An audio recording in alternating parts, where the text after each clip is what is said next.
Right, it's the usual three back together after the international break.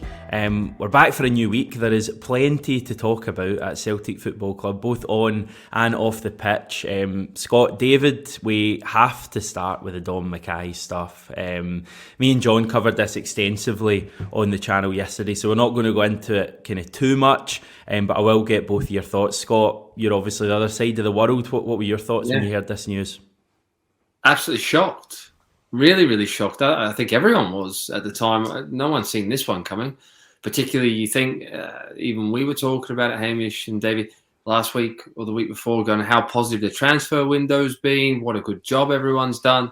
And then all of a sudden, he's left. So it's a bolt out of the blue. And yeah, we've had the backstory from, Celtic officials saying that it hasn't quite worked out and they've not been happy with how he's done a few things progressively within the football club since he's come.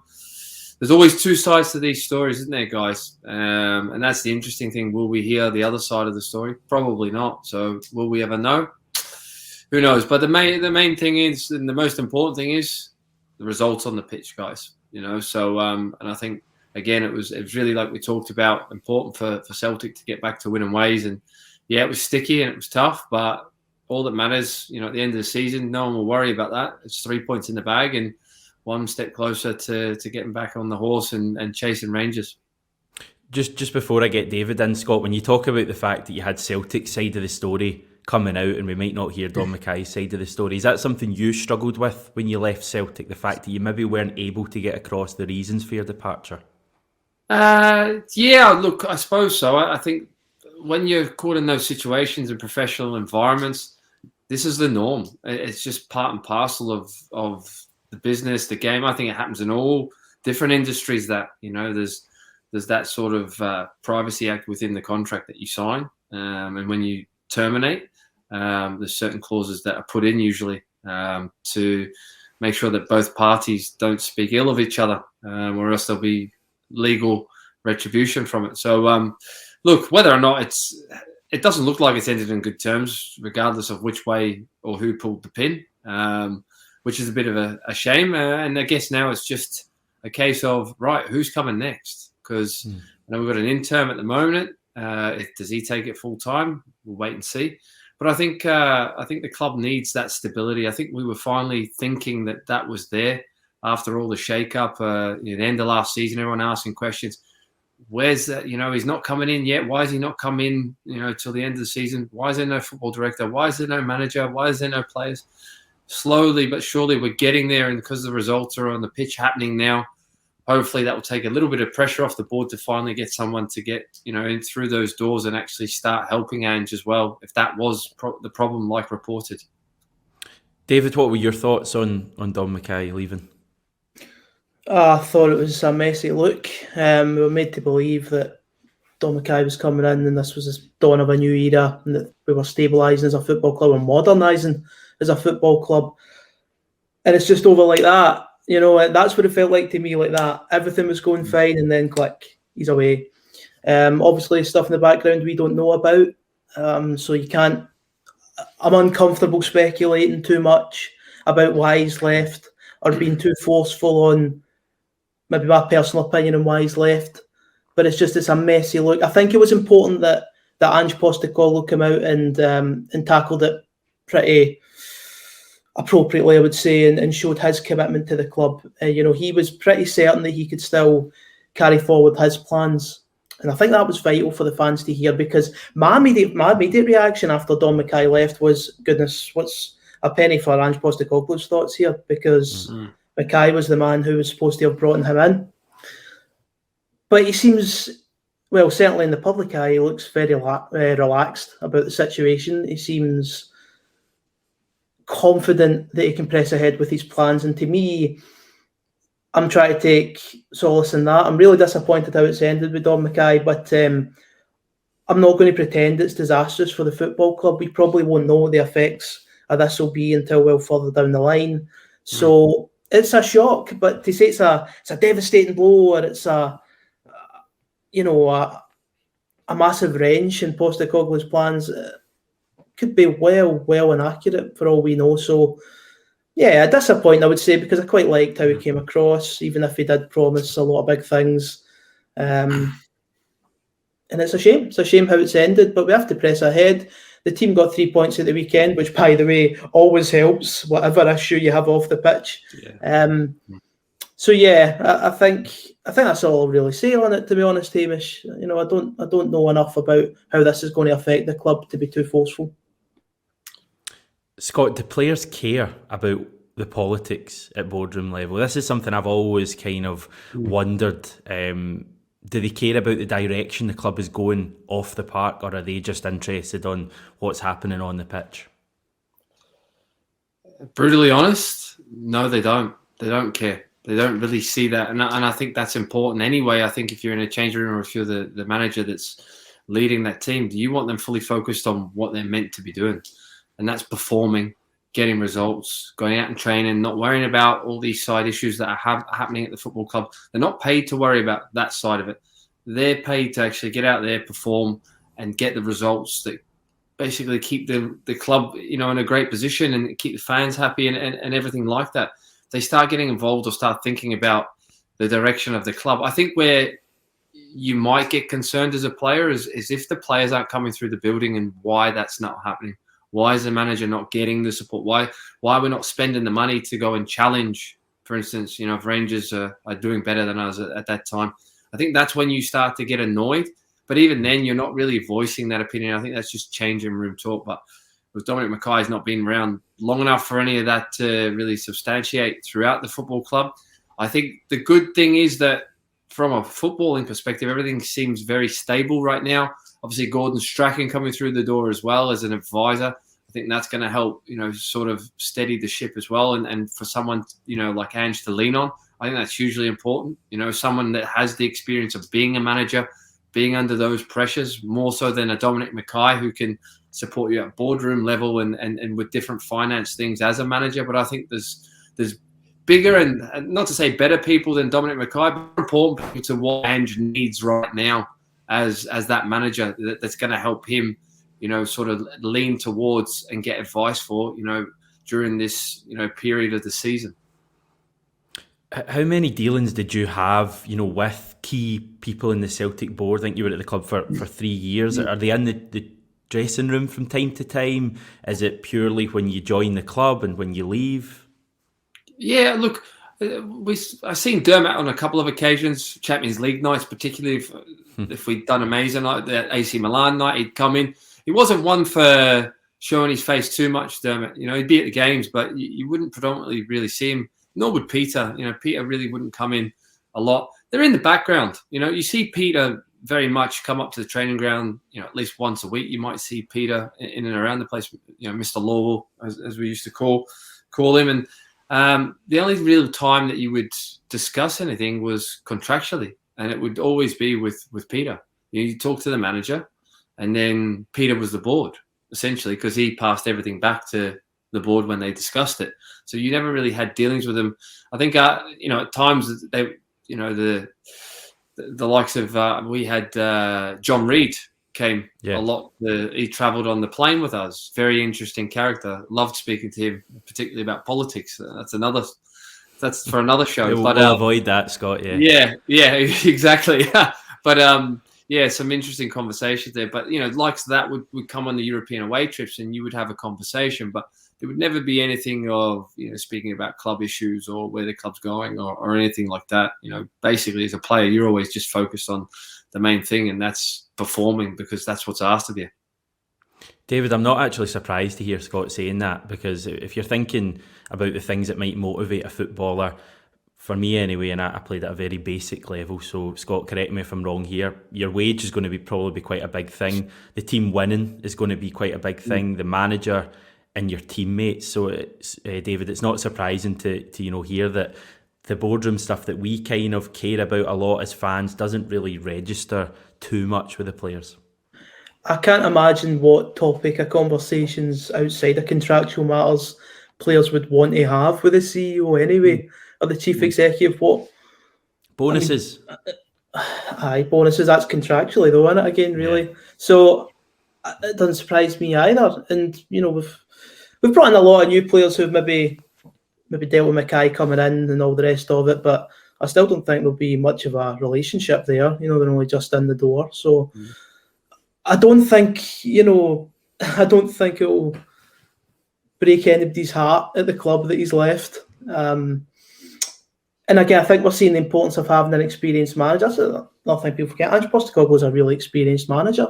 This has not seemed to face him. He's really come out very well and put everything at ease and into perspective and tried to move us forward. I think when you look at what's going on the pitch, Hamish, as we just said, that'll always take precedence.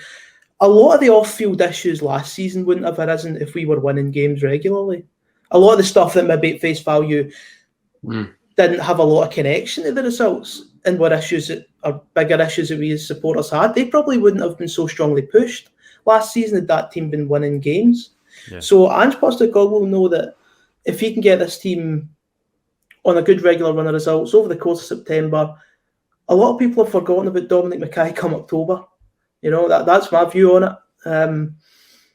So I think the path's quite clear for what the team needs to do. It needs to focus on its football, and I don't think McKay leaving will affect that to any great degree. And I think Scott's comments there pretty much prove that. Yeah, I think it's a good point. Just to close off this week in the off-field section, Scott, in your career, what motivated you most, more than anything? Performing, scoring goals. And just, I think there was always a pressure put on yourself to prove people wrong. I think I always had that in my head. I needed to prove people wrong or prove that I was, of a level. I think, and that was always the motivation. The money thing was never a big thing till you got probably in the middle of your career. You started to do well, and then you start going, actually, I've got a bit of value here. I should be valued a little bit better. And you start thinking along those lines and go, we've got baby on the way. I need to start thinking about what's next. And, my career's shorter. And so you start thinking about that when you start building a family and whatever else.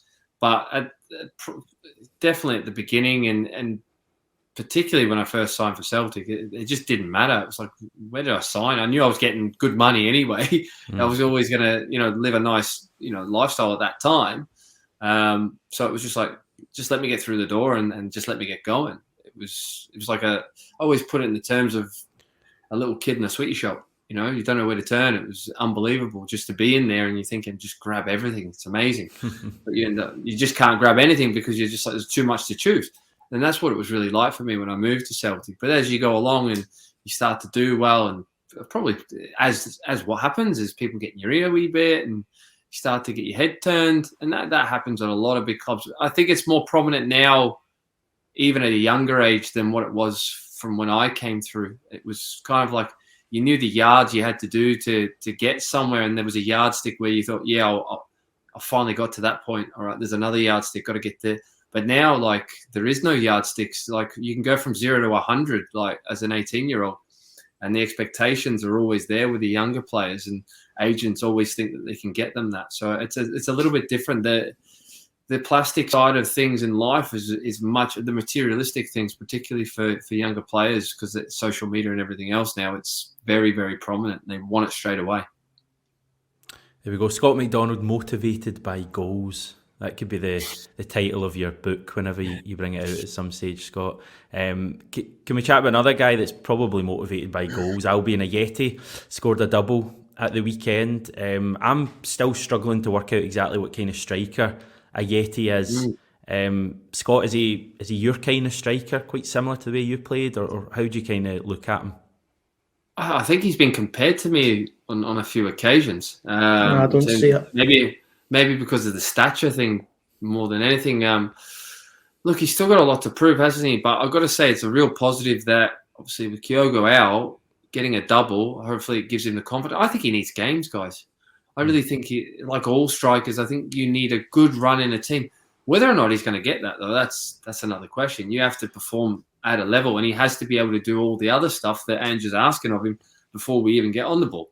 So, and that's the difficulty, because it's the high intensity. And a lot of people have said about his fitness, hasn't been up to scratch, particularly last season, missed a few games as well through injury. He's really got to prove it now. He's got to prove he's worth his value. 5 million is a lot of money for Celtic as a football club, 5.5, I think it was. So, with that comes expectation. And at the moment, he's not fulfilled that. So still time. And obviously with Edouard leaving, but we've brought replacement in. It'd be interesting to see how long Ange goes with him. But I hope he does get a good run, and I hope he continues to score goals. And we'll see on Thursday night whether or not he'll be playing, against Real Betis. Yeah, he should get a run, David, shouldn't he? Because, as Scott says, we've sold Edouard. Kyogo isn't fit. Giacomakis isn't fit. Lee Griffiths has left the club. So he is kind of the only man in the building now. Aye, there's no other options. It's quite frustrating, actually, when I saw the bench. Didn't realise how bare we were going to be for that game. But he's done himself no harm. He's got himself 2 goals, and that's all that seems to matter when you're a striker. It doesn't matter how you've performed over 90 minutes. If you get a goal or 2, the general consensus is you deserve to start the next game. I'm not overly convinced by what he offers, Hamish. I'm like you. I'm still not sure what kind of centre forward he actually is. I don't think he plays the way Scott played. He's certainly not like Furuhashi. He does try to go in behind. He makes a lot of runs to go in behind. I don't think he's necessarily got the pace when he does get in behind at times. I think he gets caught up very easily. And some of his runs, for me, aren't great. I think he can time them really poorly. But again, it could easily be the fact that he's not been playing much. He might be a bit stressed when he gets that opportunity, knowing it's maybe the only one he's going to get for 4 or 5 months. So I do think you give him some leeway. He's clearly a finisher. I think when he plays, you need to get more midfielders advancing into the penalty area, because the way we played against Ross County with so much in front of the county defence, Tom Rogic, David Turnbull, who's the other midfielder in there, even Callum McGregor. I didn't see any of them looking to get beyond Ajeti and try and move that defence around a bit. If you've got a backline that's so huddled into the central area, they'll know where Ajeti is at all times, and they're crunching him out of the game. He's not a player that's going to be surrounded by 3 or 4 and get out of the situation. He needs players to take that burden off of him, I think. You saw with James McCarthy, actually, when he got forward and got the header against the bar, Ajeti had a bit of space, latched onto it well and got his goal. He looks like a real predator in the penalty box. But right now, I'm not actually sure Celtic's style of play suits that kind of player, believe it or not. But he's done himself no harm. Listen, he's going to get his shot in Real Betis. There's nobody else available. Can't see Giacomakis playing, even if he was deemed fit for that one. So we'll see how it works out. But I'm just not sure his style at the minute fits Postecoglou's team. But then again, the manager has been bigging him up, so he'll know more than me about how Ajeti performs. That's exactly what I was going to say. There's particularly a buy-in from Ange with him. If you look at pre-season, he gave him the armband in one of the games. We were probably lacking at the top end of the pitch at that point. He was probably the only one that could be selected. Again, that's happened. But what's done him harm is actually being injured again, and actually, that stop-start, again to the beginning of the season for him. It's put him behind everyone else. So he's got another opportunity now. The manager's backed him. Hopefully he's got confidence from that. Scoring 2 goals can only help that as well. And he just might surprise us. You just never know. With that run in the team, and you start believing that he actually belongs, and he belongs in that starting 11, might just still have a player there. And I don't think he's benefited, Hamish, sorry. I don't think he's benefited from this idea that when he doesn't score, he needs dropped, because he's one of those strikers where if he doesn't get a goal or 2, he will look as though he's had a really poor game, in contrast to a Furuhashi who didn't score at Ibrox, but we'd all say, even though he missed a couple of chances, he was a menace. People won't say that about Ajeti if he doesn't score and gets a couple of chances. They'll say it's a poor performance. So I think he suffers from that a wee bit, a bit of poor reputation, which I think could be a bit harsh. David, there's nothing worse as a centre forward when you're always on the brink of being dropped or subbed. When that's in your mindset, it's a horrible situation as a centre forward, and it's a frustrating one. It becomes anger, and then the performance goes with that. If you're backed and the manager has confidence, and you know that you're playing for 90 minutes, or he's going to keep me on the pitch because teams get tired. I'm going to get that goal. I'm going to get that chance. And what about if you are Ajeti and you see Furuhashi come in, who's been brilliant, by the way, not having a dig at him, but if he comes in, he scores a goal or two and he's getting all this shower of praise and you're thinking, well, I can score goals too if I'm getting the chance, but people seem to really have a dislike for my game. What kind of effect does that have when you see a new signing coming in, score a goal or two and getting all this adulation when you think you can deliver the goods? I had it, but I just used it as motivation to make sure that he wasn't playing before me the next week. I remember Samaras coming in and coming on at Kilmarnock away and scoring that wonderful goal. And it was great. It was great to have another centre forward there. And you're thinking, wow. And he just took your breath away because of how he scored it. And you're thinking, he's going to be a threat, isn't he? I'm going to make sure he's not going to take my jersey. But that's a healthy thing. It's not like a spiteful thing. It kind of can be spiteful. But when you're in the moment of it, you're a player, you're a goal scorer. You've got to have that bit in you as a centre forward to be successful. That's what makes them that way. Is that maybe easier? Because you were in the starting 11 quite a lot under Gordon, whereas Albian and Ajeti isn't getting a game really at all up until now. So I wonder if maybe strikers feel a bit differently if they're not in the team and they feel they should be getting a chance. Again, because you were such a key player under Gordon. Again, through my experience, unfortunately, fortunately, I couldn't really comment on that because, and I'm not being big-headed, just it was the way it worked out in my career. And I kind of think if it happened at any point in my career, I would have left. I would have asked to leave because I didn't want to be second bit player. I just didn't have, not to say I didn't have the mentality, but you have to have the right character to be able to be in and out. Look, managers have to play their part. You look at Ole Gunnar Solskjaer and what he was for Man United as a centre forward, and he used him sparingly, but he always still seemed to get the motivation out of him and be the right character in that change room. If I wasn't playing, people would probably say on here, "Oh, you would have spat his dummy." That's just because of the persona I had, probably. But no, it would have been just like, look, I'm probably not going to get the shout here. I'm not going to get a look in. I need to get away. I need to go and prove myself somewhere else. I think now a lot of the times the contracts get in the way of that, and you sort of feel stuck because you're like, all this money, they spend all this money on you. Who's going to pay me this elsewhere because I'm not scoring goals and not performing? So you get stuck in this no man's land type of thing, and everyone asks the question, why are you still there, when you should be gone?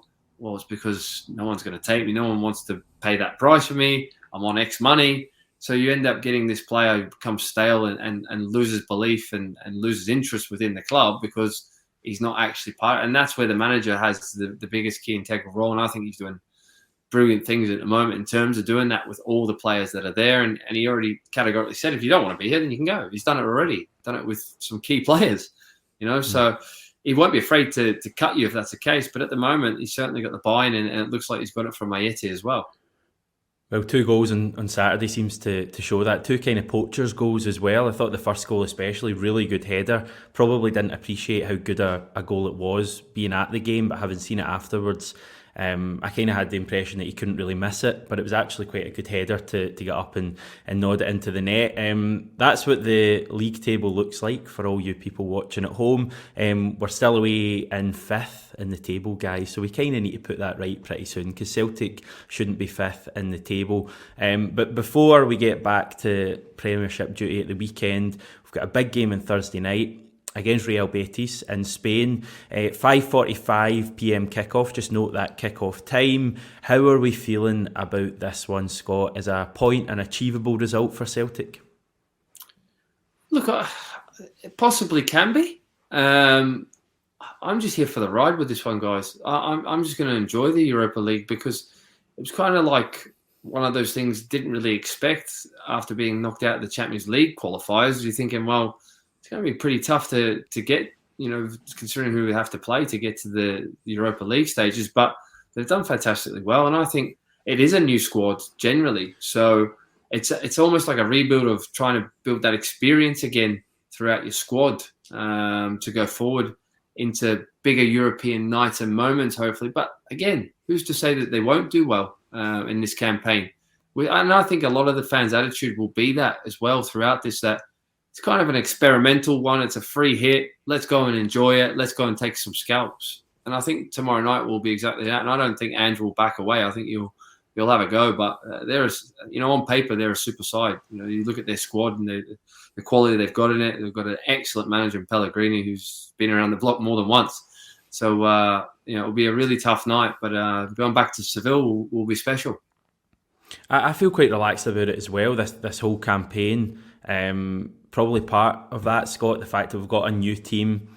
Obviously, we want to try and progress in Europe, but I do feel that just getting to the Europa League was a decent enough achievement in itself. I think the fact this year that the top 3 in the group will play European football after Christmas, obviously third place goes into the new Conference League. I think that kind of calms me down a little bit as well, because even if, we lose to Betis on Thursday night, I still feel like, maybe taking 4 or 6 points against Ferencváros should be enough to get us a third place finish. And I kind of feel like going into the Conference League might not be a bad thing. It may be more likely to progress a couple of rounds in there. Selfishly, I would rather not to continue on if it's not going to be in the Europa League, because when we get down to the nitty-gritty of what we all want and what needs to happen with Celtic, and being that it is a fresh squad that's so new to this challenge, I think the focus really has to revert back to league status and what's needed to win the title, and all these extra games that build up on us, and then going into after Christmas, well, it means you have to sort of recruit again very good, and hopefully they will do that in January. I'm sure Andrew will have his eye in the Far East at the moment, because that's when the season all ends and everyone's excited, I think, because they think, oh, we've got Kyogo, what else is out there? So hopefully there might be a couple more magical ones like that. But yeah, like for me, it slightly concerns me that you start playing all these games and then you're playing for, Saturday, Thursday, Sunday. And if you're in that time when you're trying to keep up or catch up, it's not easy, guys, psychologically and physically. So I think, we all want everything, but we have to be realistic as well in terms of what you really want. And I think the league's just so vital this season.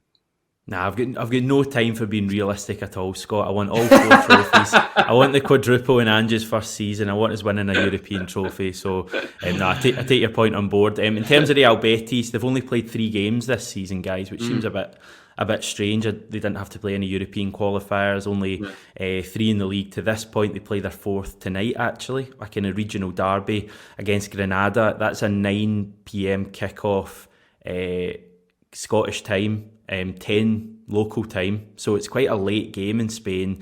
What time's it for me? Hamish, can you get that one?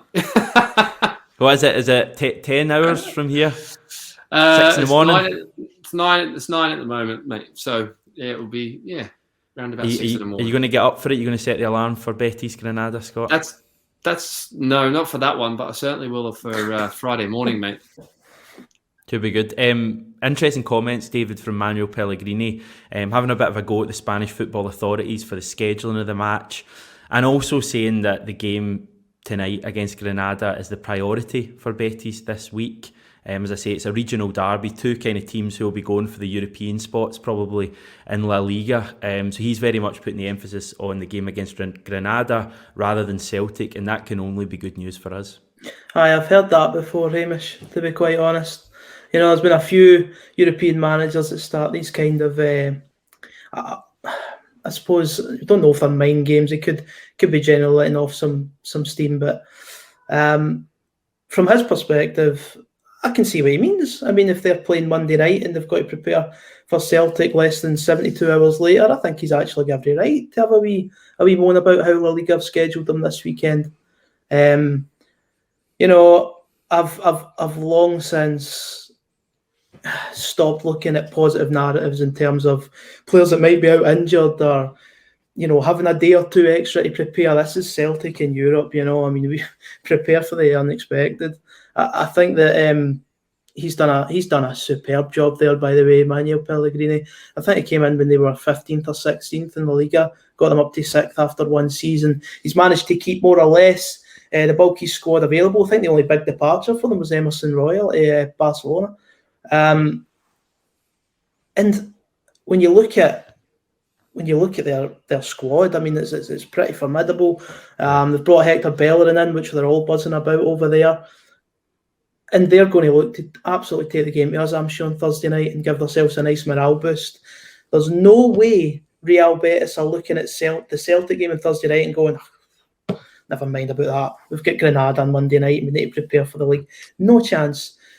They'll be under pressure in this group immediately if they don't beat Celtic, and they'll be all out to ensure they get off to a positive start. At the very least, that's the mentality we need to have about their preparation. We can't go in thinking that they are taking their foot off the pedal. They're such a good side, a lot of experience there. I think they've added about 5 or 6 in the summer as well. So they'll feel they've only strengthened. I know they've not won a game yet.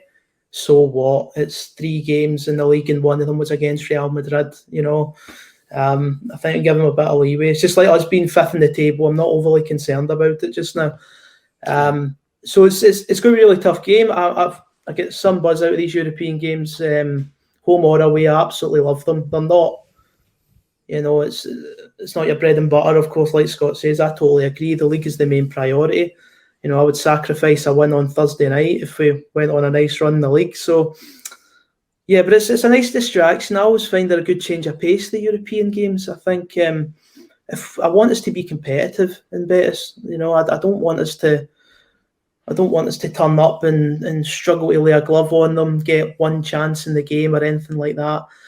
I hope we can assert ourselves on the match and give off a good sort of feel as to what kind of team Celtic are, because I've always found it quite important to boost your reputation when you go into these European games. I don't think it reflects well on the club when you're going to Real Betis, Spain's 6th best team, and getting a doing as one of Scotland's premier clubs. I've never thought it reflects well on the club. So I think it's going to be really important to just try and be competitive in the match, give the Celtic supporters something to look forward to in Europe, and I can't wait for it. I think it's going to be a pretty compelling game, and if we do get a positive result, all the rewards are there for you in the group from there on. So I can't wait for it, Hamish. It's going to be a good one. I think what we've not mentioned yet, this is Ange's first taste of real competitive European competition football. So if anyone's really chewing at the bit to be a part of that, it will be him, and he'll be wanting to show people out there what he's made of. So he'll be putting out all the stops. He'll play his football, guys. He'll never deter from that. He's very much, that mindset, probably like what Brendan Rodgers was. Not the same philosophy or tactics of what he wanted, but he will stick to what he believes in till he dies. That's what he's going to do. So I fully expect Celtic to go out there and really have a go and try and upset them and press high, because that's his game. And you know what? I thought they struck a balance really well in Alkmaar when we heard about how Ange Postecoglou was going to assert his style on these European games, even away from home.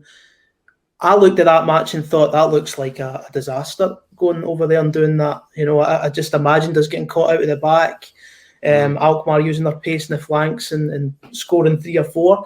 And it didn't pan out that way. In fact, I'd go so far as to say Alkmaar didn't really have, I don't think Joe Hart had an awful lot to do. So he did manage in that game anyway to assert his attacking style on the match. All right, we didn't create too many chances, but I still thought we went for it. And he managed to do it whilst, for me, still being pretty responsible defensively. There is a balance he seems able to strike. It's not a case of gung-ho in attack and Postecoglou doesn't care about defending.